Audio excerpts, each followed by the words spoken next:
I wasn't one of those people who hated Valentine's Day. I enjoyed the vast majority of my last one, which will most likely be my last one. Uh, Let me start at the beginning. My name is Tom Warren, and last Valentine's Day was just like any other.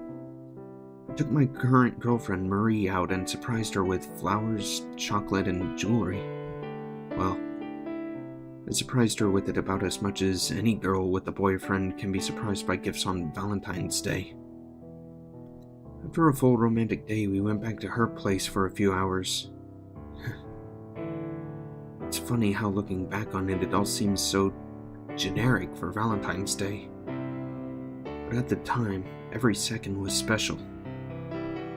After the fun at her place, I had to go back to mine, as we both had work the next day and both had called in sick to be together exclusively for Valentine's Day, and had to wake up at different times the next day.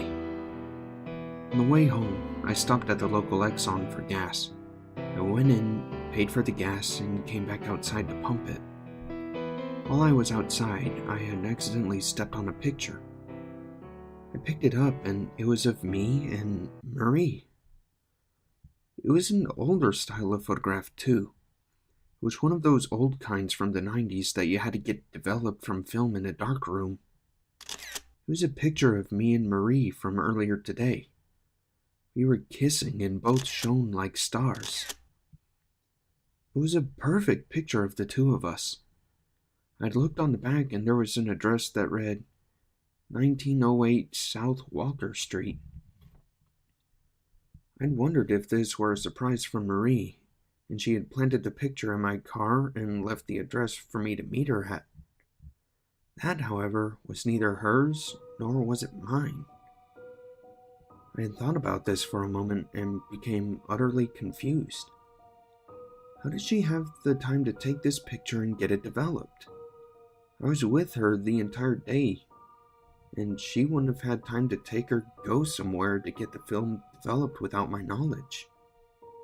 I didn't even know of a place where you could still get film developed in this town.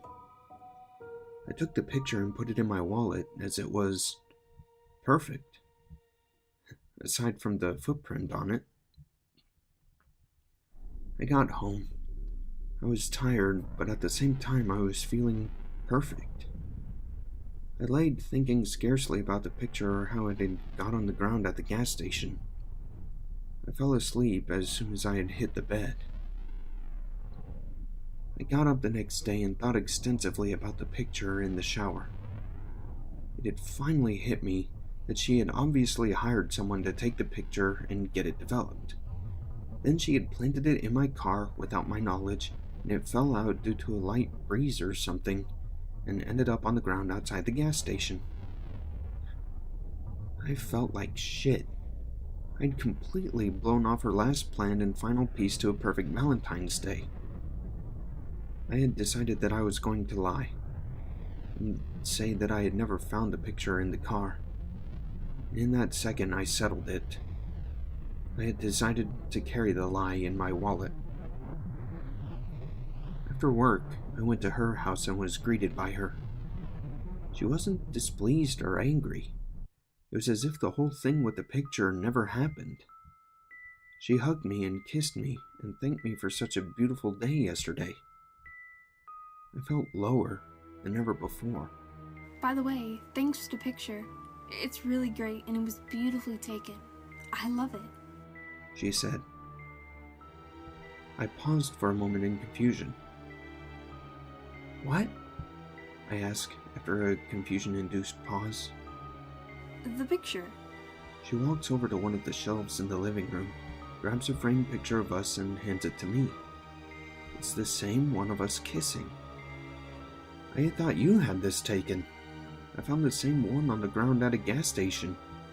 I thought you put it in my car and the wind blew it out or something, I explained, pulling the picture out of my wallet. No, it wasn't me, she said. What was the address on the back? I had asked, now relieved of guilt but overcome by confusion. I had just assumed that's where the picture was developed, she answered. Want to go check it out? She asked. No, thanks, I say, feeling more or less legitimately creeped out. You're no fun. She pouts before we eventually drop the subject and discuss how work went and the previous day, along with some forgettable pieces of conversation. I left home early that afternoon because I had to prepare work for the next day, because I had to do a presentation of various rises and falls on whatever products were being sold at the company I worked at. I was up until around 11 that night, until I got a text message from Marie, which wasn't surprising because I didn't have a home phone. It was a multimedia message with the picture attachment of the back of the photograph with "Come here" as the text. An alert popped up on my phone that warned me it was about to die and running on reserve battery life. I did not want to do this. I even told her I didn't want to go. I took a second to muster up my courage. With a sigh, I slipped on my shoes and got in my car. I used my GPS to find the address, which was on the outskirts of town. As I drove, I held out hope that this was some type of prank or a way of forcing me into a romantic moment. Either way, the whole situation still creeped me out completely. I pulled into a dirt driveway. It was small. It was a small, old house surrounded by nothing but forest. I got out of the car and waited next to the door for a few seconds. I ask her via text where she is before waiting a few moments for a response, only to get inside for an answer. I put my hand on my forehead and took a breath. Marie. Marie! I whispered loudly as I opened the door. The outside of the house looked bad, but the inside looked decrepit and rotten.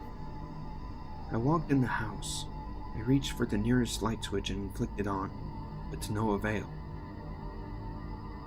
I was in a sense glad it didn't come on, because I didn't want to alert whoever lived there that I was there. Over here. I heard Marie whisper, and I followed her voice into the adjacent room. It's a really dark room, She said, standing in the dark room, which was no more or less dark than the other parts of the house. That's cool. Now let's get out of here, I say in a hushed whisper. I stop for a moment. Why are you here anyway? I ask. Well, I parked my car next to a tow truck, came inside, and then when I look out the window, my car was being towed. She said. I think whoever lives here doesn't want us here, I answer. No shit. The only reason I was inside because I didn't want to get seen by whoever towed my car, she said, just before we heard a car door slam outside. Shit, I say in a hushed whisper. We opened the door to the basement, which was the only way out of the dark room without going toward the front door. We looked at each other for a second and paused. I headed down the stairs, and she followed me, and she closed the door behind us. We couldn't see 3 feet in front of our face in the basement. The only reason I knew she was with me is that I could hear her breathing. It smelled far worse as well. I pulled out my cell phone for what small amount of light it provided.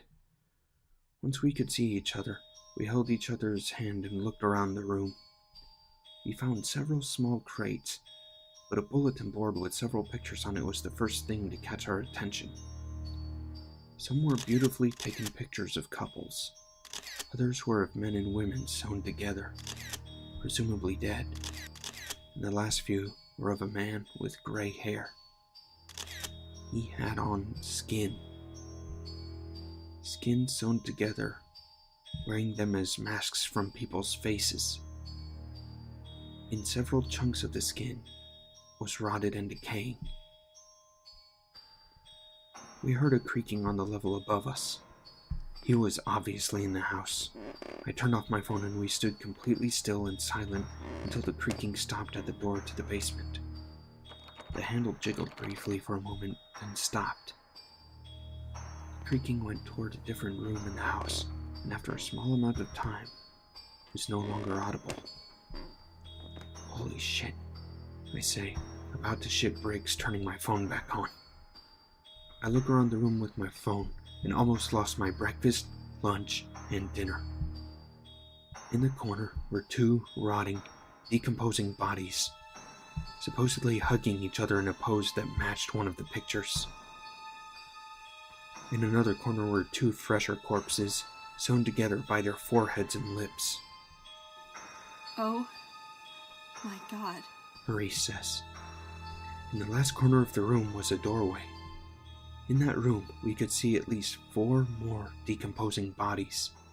I didn't care. I just wanted to get the hell out of there. I grabbed Marie's hand and ran up the stairs. I grabbed the door handle, but it wouldn't budge. I realized what just happened. If he saw her car, he obviously saw mine. We didn't get lucky. We didn't get a chance to escape. He just locked the door. "Other way," I yelled, pulling her back down the stairs. Just as we got down the stairs, a light flickered on. The old oil lamp revealed the gray-haired man with a machete in his hand. He put the lamp on one of the crates while staring us down, wearing a rotting skin mask. He was far uglier in person, with glazed-over brown eyes, and he breathed heavily. My phone died. "I wanted you here," he said in a deep, raspy voice. Why are you doing this? Marie asks. You couples, your beauty shines so brightly. You're all so beautiful. Let me be beautiful. He answered. Tom, I'm breaking up with you. She said before the man had the chance to do anything. The man's eyes dilated, and he stood there for a minute until he began breathing more heavily and faster. You ruined it! He yelled. He closed the distance between himself and her and shoved the machete into her stomach while I ran past him. She pulled herself up, using him as leverage. Run. She muttered out to me in her final breath. I was frozen. The man stabbed her again, and again, and again with the machete, all while screaming bloody murder. 1 second I was admiring her genius for ruining us as a project for this psychopath. The next, I was watching her guts spill onto the floor. He stopped for a moment, and I started running. I knew he was finished with her. All I could do was make sure she didn't die for no reason. I ran past at least 10 corpses between the 2 rooms, up the stairs and out the door. The man was close behind me, but I had made enough of a gap to be able to get to my car. I ran out and noticed he had slashed the tires. At this point, I didn't have a choice. I would either try to drive my car and ruin it in the process, or just become a suit for that guy. I got in and tried to drive. By the time the car started moving at all, the man had gotten to my window. He punched it open, shattering the glass and making his knuckles bleed. He grabbed a hold on the side of the door with one hand and swung the machete with the other. I managed to pry his hand off of the door with one hand while using my other arm as a shield. He tripped as he let go, and he fell to the ground. My arm had what were probably severe lacerations, but I didn't care. I could barely tell with all the adrenaline pumping through me. I made my way off the dirt road and onto the main one. To my surprise, he did not follow me. But he knows my car, and definitely knows my face. I'm putting this on the internet in case my phone doesn't charge in time. I don't think it will. Someone just pulled into my driveway.